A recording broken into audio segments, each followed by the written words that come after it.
Cavaleiros, eu estou com uma lista maravilhosa de 5 conversíveis que você pode comprar hoje e ser julgado amanhã. Essa é a ideia do negócio. A gente fez seleções e assim, 5 completamente para todos os tipos de crise de meia-idade aqui, tá bom? Não importa se você tá ali com 40, 50 anos, se chegou um pouquinho depois, né? Não, pera aí, é sério.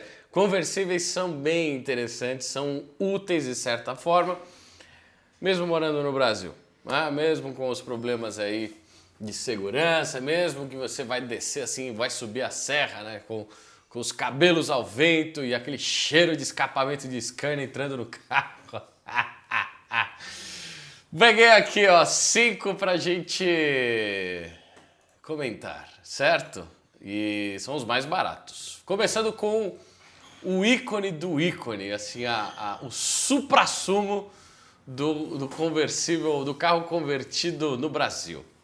Então, em primeiro lugar, ali por volta de 70 mil reais, você já começa a encontrar ali o famigerado Peugeot 206cc. E eu sei que vocês já vão falando, meu Deus do céu, um Peugeot, o Guilherme está recomendando comprar um Peugeot. Calma, porque a história desse carro ele é muito interessante, né?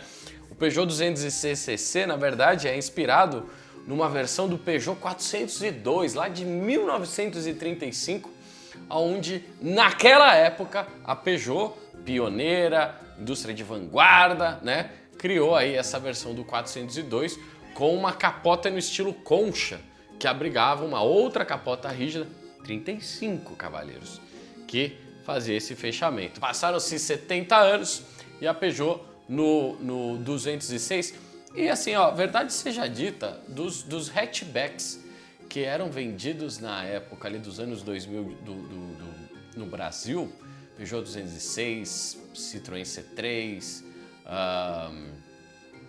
GM Corsa ou GM Celta, né, o Gol. O 206 era um dos carros mais sofisticados e o mais bonito de todos, certo? E na versão CC ele fica muito elegante, proporcionalmente muito bem resolvido, certo? E eu não sei dinamicamente, porque eu nunca dirigi um, mas aquela traseirinha com aquelas alças na lateral e aqueles vincos eram muito elegantes, combinavam muito bem com o restante da carroceria desse carro, que era um dos hatchbacks mais bonitos que tinha na época, né? E assim, passados 25 anos, você pode comprar um por 70 mil reais. Está um pouquinho ardido, né, para um Peugeot, mas pelo menos você vai poder aí abrir a capota e refrescar a cuca dirigindo um 206, tá? Mais uma coisa que eu preciso falar do 206, né? Esse foi um dos carros que me fez, de certa forma, comprar a M5. Porque eu lembro que eu estava andando na Avenida Angélica, ali nos meus anos de colégio, final de colégio, eu estava terminando o colegial, e aí eu vejo um 206 estacionado, mas ele era diferente. Ele era diferente de todos os outros 206, porque ele era essa versão cabriolé coupé, então você batia o olho e falava um 206, opa, não, mas peraí, é um 206 diferente. E essa coisa do diferente foi o que me fez, no final, talvez, terminar de comprar a M5. Então, quem diria, a história da Vanguard também deve um pouco ao 206cc. E aqui eu estou citando ele. Motor 1.6, por volta de 15 kgf de torque, 0 a 100 em 11,2 segundos e a máxima é de 190 km por hora, com a capota fechada, né? Porque se for aberta, 160 é muito. Imagina assim a turbulência que não dá. Isso se aquele teto não começar a fazer assim. Tô falando mal do carro. O carro, assim, Gol tinha cabriolé? Não, C3 tinha. Não sei se veio pro Brasil, mas tinha. Corsa tinha? Não. Bom, tinha o Tigra, né? Você entende? O 206 ele era um carro assim, acima em termos de ousadia, né? Ele era diferente, ok? Eu acabei de recomendar um 206. Quem diria? Em segundo lugar, senhores, um conversível para você refrescar as suas mágoas do seu recém-divórcio e aquela barba já grisalha que você aí está cultivando. Nós temos o icônico e já antigo, mas muito importante, Kadett GSI conversível, cavalheiros. Aqui é coisa de corajoso. Primeiro, peraí, Kadett conversível a gente já encontra mais caro do que o Peugeot 206. Mas assim, pela raridade e pela própria relevância que o motor GSI 2.0 tem, o Kadett em si, né?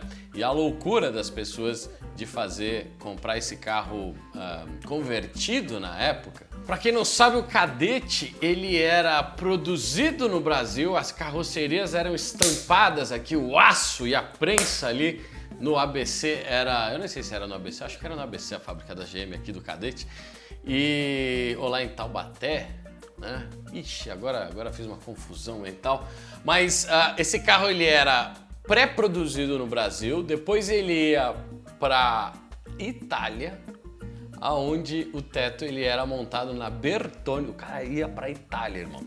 Eles montavam o teto no Bertone, depois voltava tudo e aí o carro era vendido no país. Eu não posso dizer que talvez essa seja uma das logísticas mais bizarras que a gente já teve aqui no Brasil, né? Mas isso também torna o Kadett GSI um carro com um requinte italiano maior, certo?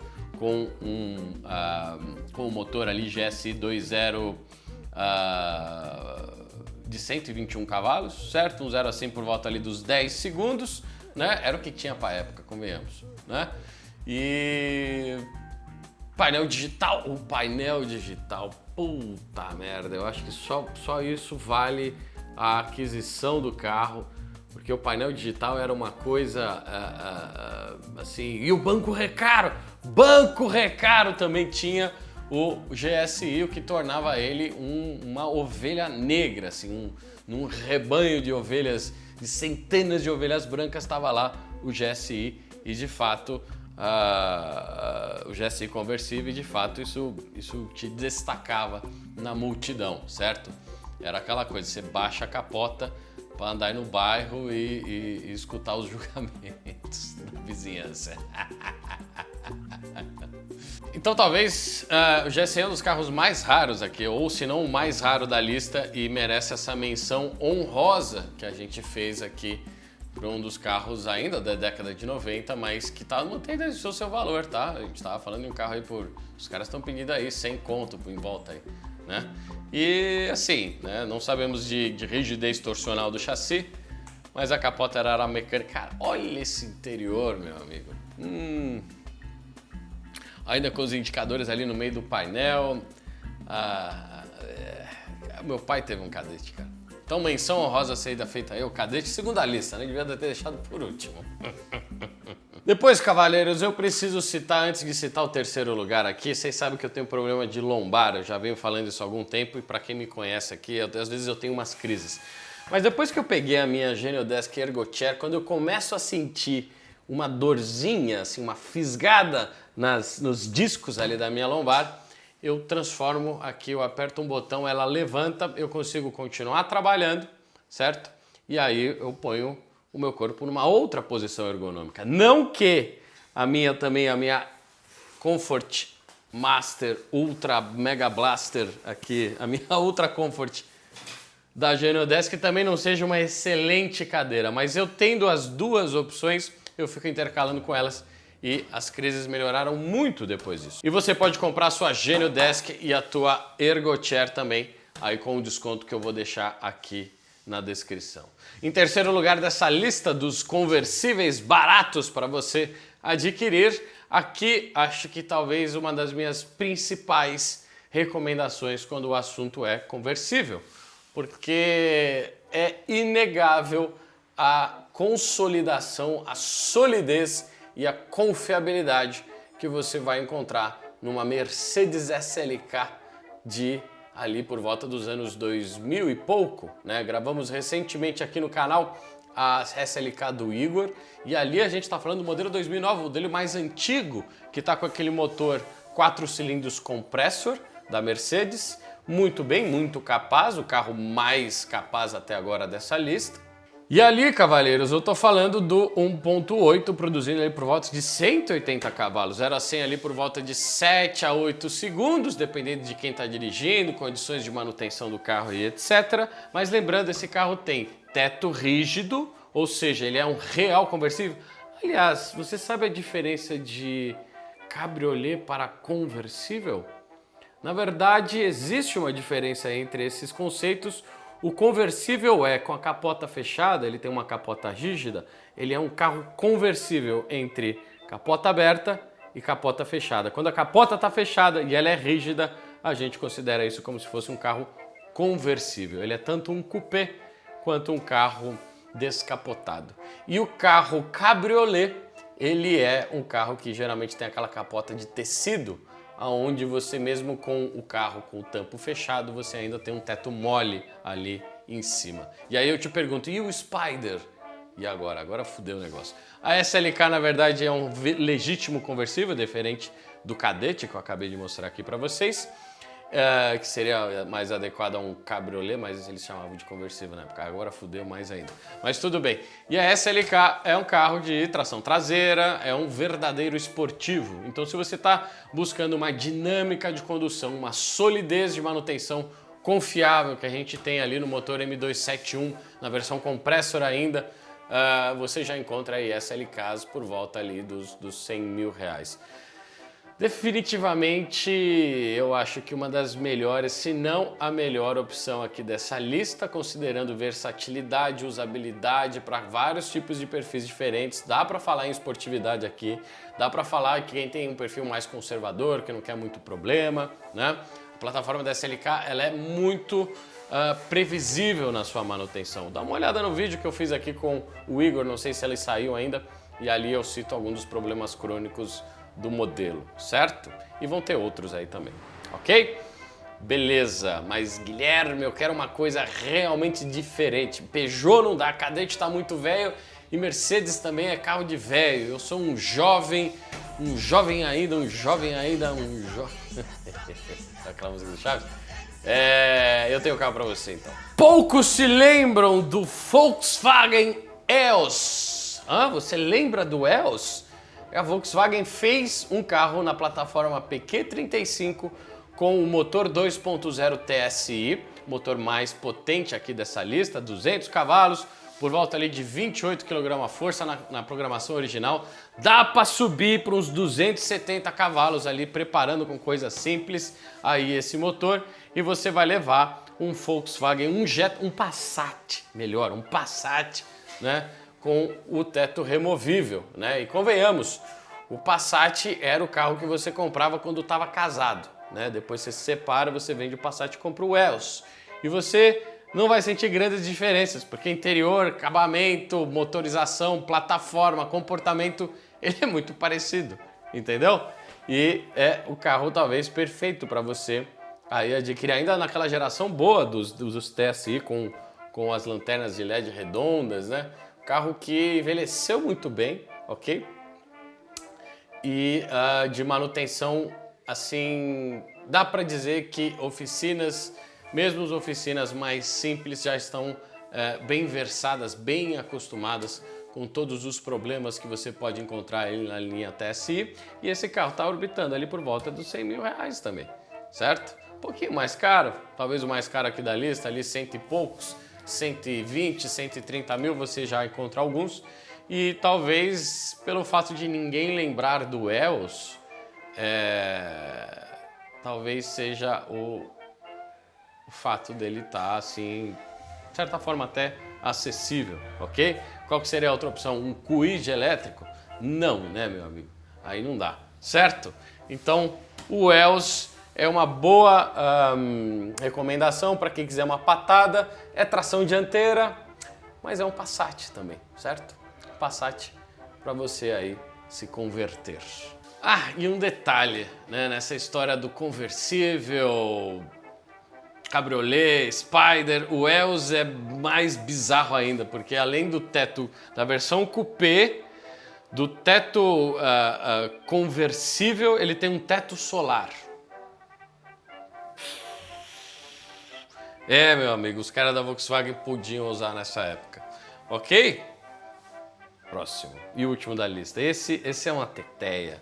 Esse é, assim, talvez o conversível mais icônico do país. Estou falando, lógico, aqui do Carmanguia, tá? Sim, motor boxer 1600, dupla carburação, aquele teto cabriolê, teto de vinil, carros que eram convertidos. Uma história muito parecida do Cadete GSI, né? O carro era estampado na fábrica original ali.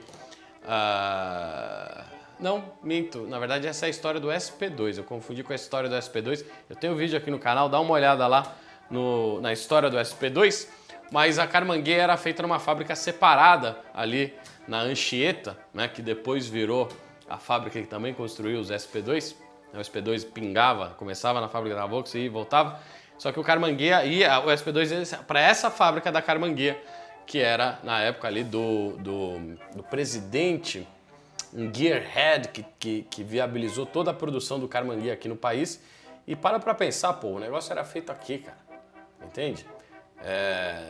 Numa época que era difícil produzir carro.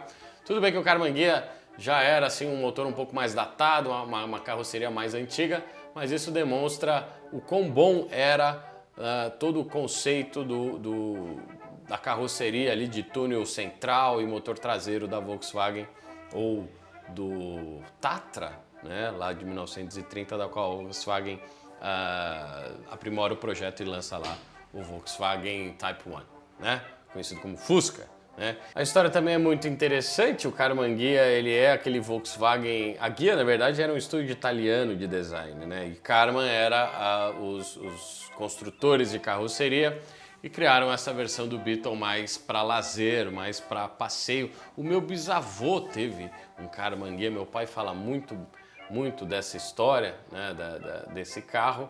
E é inegável, muitas famílias no Brasil chegaram a ter Carmanguias, com muitas histórias, e é um carro maravilhoso, completamente mecânico para você.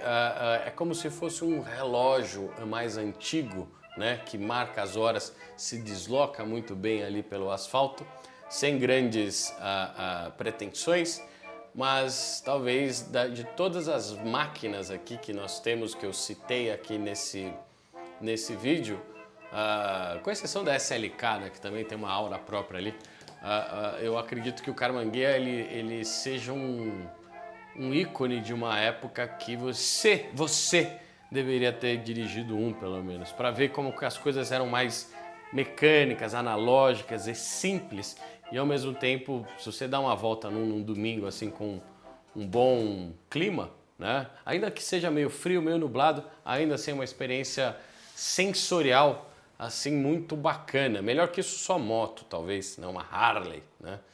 Mas aí assim a parte do conforto já é um pouco diferente. Beleza? E os Karmanns estão aí por volta de 100 mil. Tem Karmann de 200 e tal, dependendo da história, tudo. Mas você já encontra aí alguns carros aí também orbitando esse valor, né? O que demonstra que ele é, de certa forma, um ícone para muitas pessoas. E muitos jovens aí, vocês estão pensando em TSIs, não, porque eu vou comprar... Bro, esquece isso aí, velho.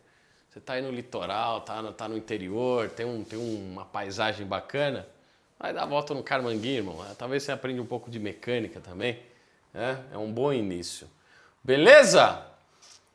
Então, assim, esse foi um vídeo que eu citei, eu recomendei comprar um Peugeot 206, nunca achei que eu ia fazer isso na minha vida. SLK, talvez a opção mais sensata, até de longo prazo, capacidades do carro, etc. Uma coisa meio diferente, o EOS, né? Coisa meio bizarra que ninguém lembra. O Cadete, que é um ícone ali da década de 90, né? E por fim também o Carmanguia, que talvez seja o conversível mais icônico que já rodaram aqui em ruas brasileiras. É isso, cavalheiros. Estão com crise de meia-idade? Toma essa lista aí, então. E me diga, eu pulei algum carro, eu esqueci de algum? Me diz aí embaixo. Não esquece também de você considerar comprar a sua Genio Desk, a sua Ultra Comfort. e você corrigir aí os seus problemas de postura e ergonômicos. Esse vídeo fica por aqui. Eu sou o Guilherme e esta é a Avantgarde. Tchau, até o próximo.